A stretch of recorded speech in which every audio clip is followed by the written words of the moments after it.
अस्सलाम वालेकुम स्टूडेंट्स। आज हम स्टार्ट करने वाले हैं एक्सरसाइज 2.6 का क्वेश्चन नंबर 2। क्वेश्चन नंबर 1 आप अगर आपने ये वीडियो देख रहे हैं तो क्वेश्चन नंबर 1 भी आप ज़रूर देखें क्योंकि इसमें और उसमें आप डिफ्रेंशिएट कर पाएंगे। अच्छा, चले स्टार्ट करते हैं एक्सरसाइज 2.6 का क्वेश्चन नंबर 2। बिस्मिल्लाहिर्रहमानिर्रहीम। Determine the consistency of non homogeneous system of linear equation. Consistency of non homogeneous system. अच्छा, जो इक्वेशंस दी हुई है नॉन होमोजेनस है, आपको पता है होमोजेनस सिस्टम में जो है जीरो के बराबर होती है इक्वेशन, ठीक है। अच्छा, लीनियर इक्वेशन है, बिल्कुल लीनियर इक्वेशन है। आपको कंसिस्टेंसी मालूम करनी है तो पता है कंसिस्टेंसी क्या होती है। कंसिस्टेंसी ये होगी कि जैसे कि आप इसको मैट्रिक्स फॉर्म में पहले लाएंगे, ठीक है। चलो पहले मैट्रिक्स फॉर्म में कन्वर्ट करते हैं, ठीक है। पिछले क्वेश्चन में अगर आपने वो वीडियो देखी है तो आपने देखा होगा कि उस क्वेश्चन में भी हमने उससे पहले मैट्रिक्स फॉर्म में कन्वर्ट किया था। और मैट्रिक्स फॉर्म क्या होती है आपके पास? ए एक्स और बी। अच्छा, यहाँ पर तो ये है ना, वहां पर यहाँ जीरो था, ए एक्स बी के बजाय क्या था? जीरो। चलें, अच्छा, ए का जो आपके पास मैट्रिक्स बनेगा वो बनेगा इन एक्स वाई जेड के जो कोफिशिएंट से। तो बना लेते हैं 1 -2 और -2। इस तरह ये 2 +3 +1 5 -4 और -3। ओके, ये हो गया ए का। अब हमें एक्स का मैट्रिक्स बनाना है तो एक्स का मैट्रिक्स क्या होगा? वही एक्स वाई जेड वेरिएबल्स, सही है। और बी का क्या होगा? ये जो वैल्यूज है ये बी के मैट्रिक्स में आएंगी, जो कि होगा -1 1 और 1। ओके, अब ये मैट्रिक्स फॉर्म में तो मैंने कन्वर्ट कर लिया, लेकिन अब मुझे करना क्या है? मुझे करना ये है कि मुझे रैंक मालूम करना है। और आपने पिछली वीडियो में देखा होगा कि रैंक मालूम करने के लिए हमें क्या कहते हैं, इक्लॉन फॉर्म में कन्वर्ट करना पड़ता है। अच्छा, रैंक किसका मालूम करना है? इस बार हमें रैंक इसको ए के मैट्रिक्स को इक्लॉन फॉर्म में नहीं कन्वर्ट करना होगा। देखें, रैंक ऑफ ए मैट्रिक्स, ये ए मैट्रिक्स का रैंक कहलाएगा, जो कितना है? 3 है, सही है। और इसी तरह रैंक ऑफ ऑगमेंटेड मैट्रिक्स। अब ये ऑगमेंटेड मैट्रिक्स जो है वो आपके लिए नया है। इसका सिंबल कुछ इस तरह होता है, ठीक है। बराबर हो नंबर ऑफ अननोन्स के। अगर ये तीनों बराबर होंगे ना तो हम बोलेंगे कि ये मैट्रिक कॉन्सिस्टेंट है और इसका यूनिक सॉल्यूशन है। अगर ये तीनों बराबर होंगे तो मैट्रिक्स क्या होगा?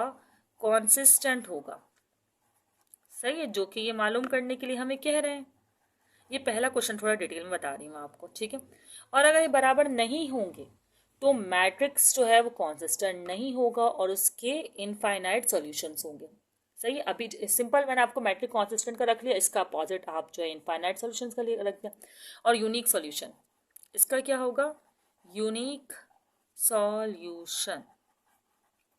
ओके, सही है। चलें, अब हम स्टार्ट करते हैं। पहले तो हम बनाएंगे ऑगमेंटेड मैट्रिक्स और उसका निकालेंगे रैंक इक्लॉन फॉर्म में कन्वर्ट करके। तो जल्दी से करते हैं कि भाई ऑगमेंटेड मैट्रिक्स कैसे बनेगा।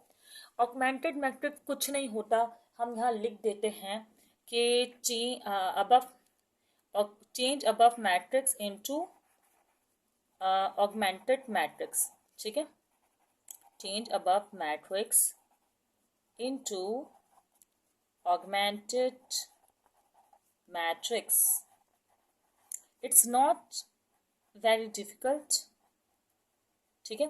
अच्छा, अब क्या करना होगा? ऑगमेंटेड मैट्रिक्स बनाने के लिए ए है ना और ये बी है, इनको करना होगा मर्ज। कैसे करेंगे मर्ज? देखिए भाई, ये 1 2 और 5 को आप एज इट इज ही जो है ना कॉपी कर लीजिएगा। देखिए जैसे मैं कॉपी कर रही हूँ। फिर ये जो मैट्रिक्स है ना इसको भी इसके साथ लिख दीजिएगा। तो ये बन गया इस फॉर्म में ऑगमेंटेड मैट्रिक्स। अब रैंक मालूम करना है ना आपको ऑगमेंटेड मैट्रिक्स का, तो आपको पहले इसे इक्लॉन फॉर्म में या एशलॉन फॉर्म में कन्वर्ट करना होगा। दोनों एक ही प्रोनाउंस में जरा गलत करती हूँ, ठीक है। तो अब हम क्या करेंगे? इसे करेंगे एशलॉन फॉर्म में कन्वर्ट। क्यों करेंगे कन्वर्ट? देखें, रैंक ए मैट्रिक्स का तो हम निकाल सकते हैं, रैंक ऑफ ए बी मतलब ऑगमेंटेड मैट्रिक्स, और रैंक ऑफ अननोन्स जो है वो हमारे बराबर होना चाहिए। चलिए आप इसे क्लॉन फॉर्म में कन्वर्ट करते हैं। देखिए फर्स्ट पे तो 1 ही और हमें 1 ही चाहिए होता है, और इसके नीचे चाहिए हमें 0। फर्स्ट रो में पहली वाली रो से ज़्यादा 0, और फिर थर्ड रो में सेकंड वाली रो से ज़्यादा 0।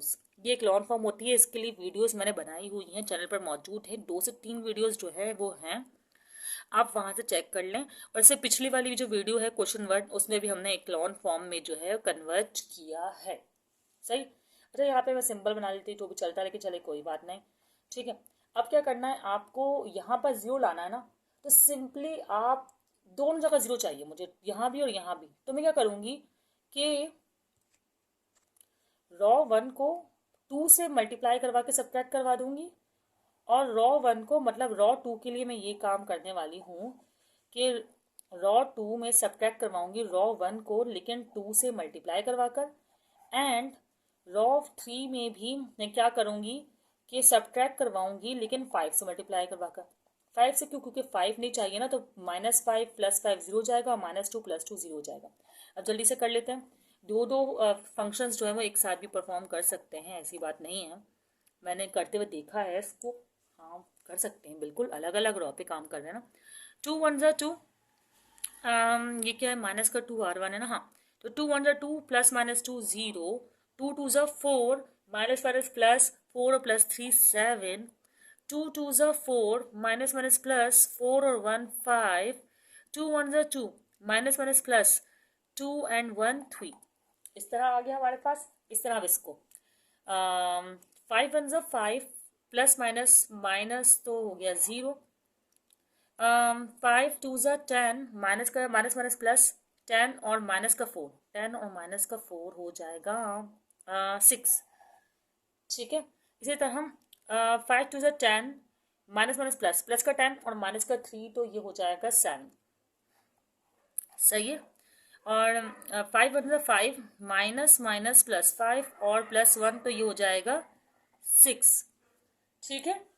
अब क्या करें हम, अब हमें एक लॉन्ग फॉर्म में कन्वर्ट करने के लिए क्या रिक्वायरमेंट है? अब रिक्वायरमेंट ये है कि हमें थर्ड रॉ में सेकंड रॉ से ज़्यादा 0 चाहिए, और यहाँ भी 1 चाहिए। तो हम पहले क्या करेंगे कि हम पहले इसको 1 बनाएंगे, ठीक है। और फिर इस क्योंकि अब हमें यहाँ से मल्टीप्लाई नहीं करवा सकते ना इसको, तो इसको 1 बनाएंगे, और फिर हम मल्टीप्लाई करवा देंगे 6 से और सब्ट्रैक्ट करवा देंगे, ठीक है। चलिए ये अब मैं ये सिंबल यूज़ करूँगी, ठीक है। तो ये मैंने बनाया मैट्रिक्स, और मैट्रिक्स में फर्स्ट रॉ पे कोई काम नहीं हो रहा, सेकंड रॉ को हम सब्ट्रैक्ट करवा रहे हैं 7 से। 7 से क्यों करवा रहे हैं? कोई 7 से सब्ट्रैक्ट करके ही तो 1 आंसर आएगा।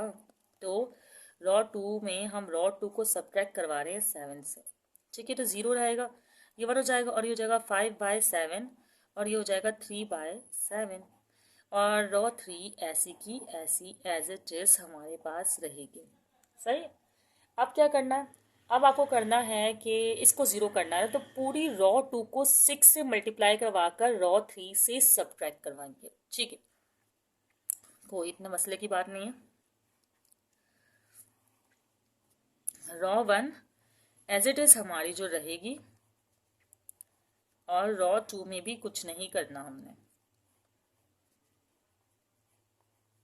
ऐसा ही है, बिल्कुल ऐसा ही है। और रॉ 3 पर हमने ये करना है कि रॉ 3 से हमने सब्ट्रैक्ट करवाना है रॉ 2 को, लेकिन पहले रॉ 2 को मल्टीप्लाई करवाना है 6 से। क्यों करवाना है? कि ताकि 6 और ये 6 कैंसिल होकर 0 हो जाए। तो 0 0 6 ज़ा 0, और 0 + 0 तो 0 ही रहेगा। 1 6 ज़ा 6, 6 - 6 0। अब 5 6 ज़ा जो होता है हमारे पास आता है 30, 30/7 हो गया। क्या हो गया? 30/7। यहाँ करते हैं, 30/7 हो गया है, ठीक है। अब 30/7 को सब्ट्रैक्ट करवाना है 7 से, तो 7 यहाँ लिखेंगे, क्योंकि हमने इसको इससे सब्ट्रैक्ट करवाना। देखिए पहले R3 है ना, तो मैंने R3 का 7 पहले लिखा, फिर माइनस है माइनस लिखा, फिर 6 से तो मैंने मल्टीप्लाई करवा दिया ना। तो क्या हो जाएगा हमारे पास? 7 7 ज़ा 49, 49 - 30/7, तो 49 में से जब आप 30 को माइनस करेंगे तो आपके पास आएगा 19/7। क्या आ रहा है देखिए, 19/7, तो यहाँ लिख दें 19/7। सही है। अच्छा, अब क्या करना है, इसी तरह इस पर करेंगे। पहले रॉ 3 का मेंबर लिखना है, मतलब 6 लिखना है। पहले मैंने लिख दिया 6। सही।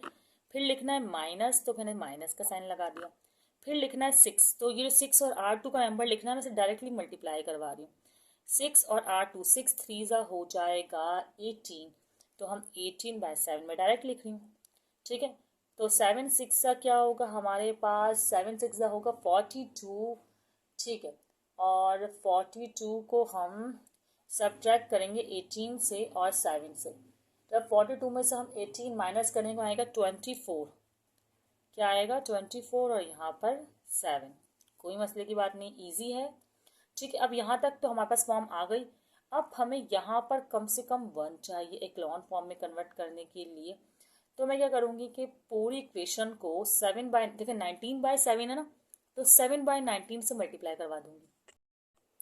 चलें, अब जो है जल्दी से मैं रॉ 3 को मल्टीप्लाई करवाती हूँ 7/19 से। देखें 7/19 से क्यों करवा रही हूँ, 19/7 है। जब मैं मल्टीप्लाई करवाऊंगी 7/19 से, तो 7 से 7 कैंसिल, 19 से 19 कैंसिल, तो 1 आ जाएगा। That's why I am doing that. ठीक है, -2 मैथ्स इंटरेस्टिंग है, लेकिन अगर आप लोग इंटरेस्ट लेकर समझने की कोशिश करेंगे तो, अभी मुझे पता है सब लोग बोर हो रहे होंगे। सही, ये हो गया 0 0 और ये 1 ऑफ कोर्स, और ये 24/7 के साथ भी कुछ इसी तरह का मामला करना पड़ेगा। जो 24/7 है और यहाँ है 7/19, तो आप क्या करें, सिर्फ 7 7 को कट करें और 24/19 को ऐसे ही लिख दें। तो आपने किया क्या है अभी बता दें कि रॉ 3 को आपने मल्टीप्लाई करवाया है 7/19 से। Exactly this is happen. ये रफ वर्क है भाई। ठीक है, चलें, अब क्या करना होगा हमें आगे। अब क्या करना बता दे रहा है कि भाई ये एक लॉन फॉर्म आ गई है और इसका रैंक बताना है आपने। अब ऑगमेंटेड मैट्रिक्स का रैंक आया क्या है, 3। 3 क्यों आया देखें, यहाँ पर भी नंबर्स हैं नॉन जीरो। रॉ 2 में भी, रॉ 3 में तो है ही, रॉ 3 को ही देखना होता है। खैर आपने तो ये आ गया आपके पास ऑगमेंटेड मैट्रिक्स का रैंक 3। तो आप लोग कह सकते हैं सिंपल, रैंक ऑफ मैट्रिक्स ए। सही है, आंसर को रिप्रेजेंट करने के लिए वैसे तो आप लोग जिस तरीके से चाहे रिप्रेजेंट कर दें, आपको उनको शो करना है। और rank of is equal to rank of, और आपको पता है कि इसमें जो नंबर ऑफ अननोन्स है वो भी 3 है, वेरिएबल्स होते हैं ना वो। रैंक ऑफ ऑगमेंटेड मैट्रिक्स, ठीक है, मैट्रिक्स है, rank of is equal to N.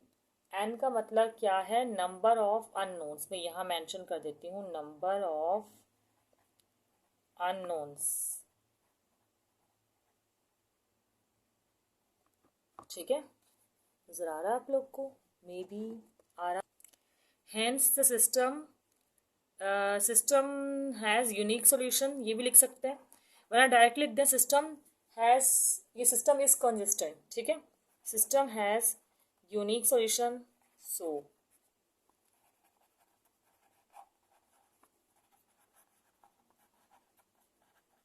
ठीक है, hence the system is consistent. वे डायरेक्टली लिख रही हूँ मैं, द सिस्टम इज कंसिस्टेंट। चले सेकंड पार्ट करते हैं इसका। ओके, वो वीडियोस भी ज़रूर दिखेगा जो पिछले एक्लॉन फॉर्म को या एशलॉन फॉर्म जो भी है उसमें लाने के लिए बनाई गई है, तो वो भी आपको हेल्पफुल होगी प्रैक्टिस के तौर पर। चलें, अब ये वाला पार्ट करते हैं। सेम उसी तरीके से करेंगे कि भाई पहले कन्वर्ट करेंगे मैट्रिक्स फॉर्म में, ठीक है, उसके बाद करेंगे सॉल्व।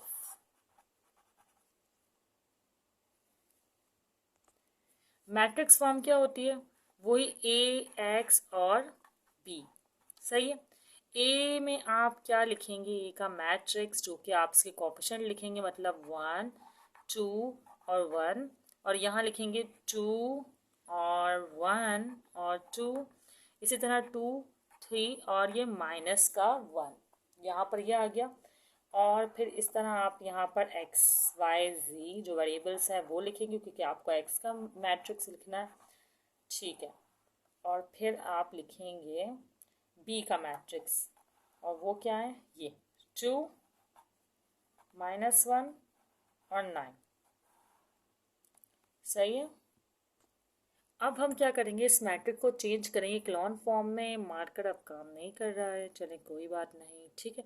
तो हम चेंज कर लेते हैं, वर्डिंग लिखती हूँ मैं, change matrix into echelon, sorry echelon form नहीं, सॉरी चेंज मैट्रिक्स इनटू वो अपना ऑगमेंटेड फॉर्म, ठीक है,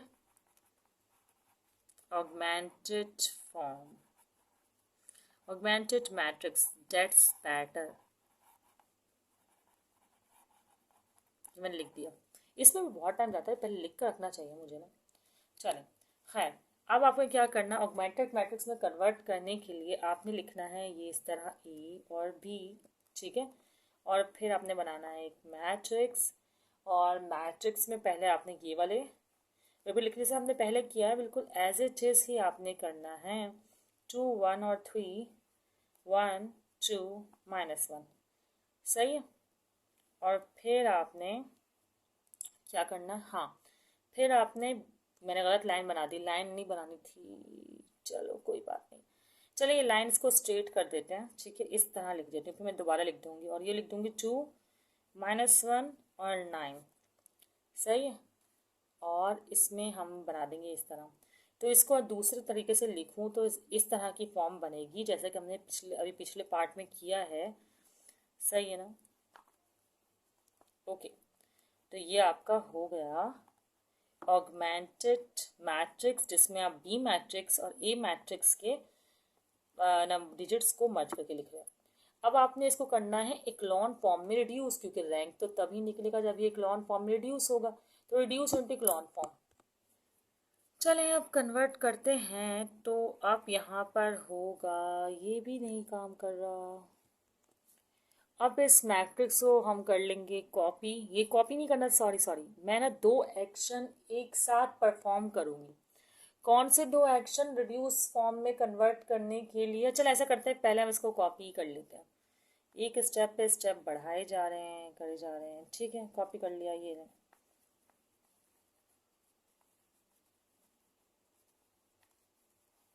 सही है। अब हम इस पर फंक्शंस परफॉर्म करेंगे। अब एशलॉन फॉर्म में मुझे करने के लिए क्या करना होगा कि इसको 0 और इसको 0 करना होगा, ये तो 1 है ऑलरेडी, तो मैं 2 फंक्शंस परफॉर्म करूँगी। और कैसे करूँगी कि भाई मैं ऐसा करने वाली हूँ कि रॉ 3 से रॉ 2 पर जो काम कर रही हूँ मैं ये करूँगी कि रॉ 2 में से मैं सब्ट्रैक्ट करवाऊँगी रॉ 1 को, लेकिन 2 से मल्टीप्लाई करवा के, क्योंकि 2 चाहिए। इसी तरह मैं रॉ 3 के लिए भी यही करने वाली हूँ कि रॉ 3 से भी सब्ट्रैक्ट करवाऊँगी रॉ 1 को, लेकिन 2 से मल्टीप्लाई करके। तो जल्दी से कर लेते हैं, 1 2 1 और 2, ये सेम रहा। अब 1 2 ज़ा 2, 2 + -2 तो 0, सही है। बहुत दूर पड़ रहा था वो, तो इसलिए मैंने कहा यहाँ लिख लेती हूँ, ठीक है। अब 2 2 ज़ा 4, और 4 1 में से 4 गए, माइनस हुए, तो -3, सही है। और 2 1 ज़ा 2, और 2 में से 2 गए, तो ये हो गया 0, सही है। और फिर 2 2 ज़ा 4, -1 -4 हो जाएगा -5। चलें अब रॉ 2 को, मतलब रॉ 1 को 2 से मल्टीप्लाई करवाएं, 2 1 ज़ा 2, और 2 +2 और -2 0, सही। फिर रॉ 1 को 2 से करवाएं, 2 ज़ा 4, 3 -4 तो आएगा -1। फिर वही 1 2 ज़ा 2, -1 -2 हो जाएगा -3। फिर 2 2 ज़ा 4, और 9 में से 4 जब हम सब्ट्रैक्ट करेंगे तो आएगा हमारे पास 5, ऐसा ही होगा। चले, अभी इक्लॉन फॉर्म आई तो नहीं है ना, तो फर्दर सॉल्यूशन इसका होगा। और आपको क्या करना होगा कि अब हमें यहाँ पर 0 रिक्वायर्ड है, तो यहाँ 0 रिक्वायर्ड है और यहाँ 1, तो पहले ना मैं इसको 1 बना लेती हूँ, मतलब रॉ 2 को डिवाइड करवा देती हूँ -3 से, सही। तो मैं रॉ 2 को डिवाइड करवा रही हूँ माइनस के 3 से। तो ये हो जाएगा 0 और ये हो जाएगा 1 और ये 0 ही रहेगा और ये हो जाएगा -5 -3, तो माइनस माइनस कैंसिल हो जाएगा और हो जाएगा 3। भाई कैंसिल होगा ना -5 और -3, ठीक है। अच्छा अब क्या करना है, रॉ 3 को एज इट इज़ ऐसे ही लिख लेना है। अब रॉ 3 में ना कम से कम आपको ये 0 बनाना है और ये 1, तो आपकी हो जाएगी एशलॉन फॉर्म, ठीक है। अब क्या करना है, रॉ 3 में आप सिंपल रॉ 2 को ऐड करवाएं। रॉ 2 जैसे ही ऐड होगा ना तो ये तो ज़ीरो हो जाएगा, क्योंकि आप देखें प्लस माइनस माइनस तो ज़ीरो आएगा। तो रॉ 2 अभी तो मैं एज इट इज़ जो है ना ऐसे ही कॉपी शॉपी कर रही हूँ। अब मैं ऐड करवा देती हूँ 0 0 0 0, प्लस का 1 माइनस का 1 0 0 -3 ऐड करवा रहे हैं तो ये माइनस का 3 ही रहेगा, ओके। अब 5 ऐड करवा रहे हैं, 5/3 में 5 ऐड करवा रहे हैं तो मैं यहाँ ऐड करवा देती हूँ 5/3 प्लस 5/3 is 15 प्लस 15 और 3 तो ये जगह 20/3 क्या आ रहा है भाई, 20/3।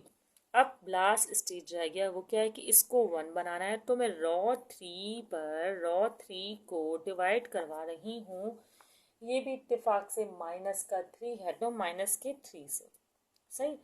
तो क्या आ जाएगी हमारे पास फॉर्म, हमारे पास आ जाएगा 2 1 2, मतलब रॉ 1 2 सेम रहेगा एज इट इज़। और यहाँ 0 0 -3 में से 3 जब मैंने डिवाइड करवाए तो ये हो गया 1, सही। अब 20/3 को भी डिवाइड करवाना है तो इसके लिए मुझे रफ वर्क करना चाहिए, ऐसा ही है ना। अब इसको रफ वर्क में कर लेते हैं। पहले मैं यहाँ लिख लूँ कि हम R3 को क्या कर रहे हैं, R3 को डिवाइड करवा रहे हैं माइनस के 3 से। तो 20/3 को हम डिवाइड करवा रहे हैं माइनस के 3 से। तो डिवाइड का साइन सबसे पहले हो जाएगा मल्टीप्लाई का साइन और ये वैल्यू रेसिप्रोकल हो जाएगी। तो 20 और ये 3 3 ज़ा 9, तो माइनस का 20/9 आ जाएगा। ये आ गई आपकी इक्लॉन फॉर्म या एशलॉन फॉर्म।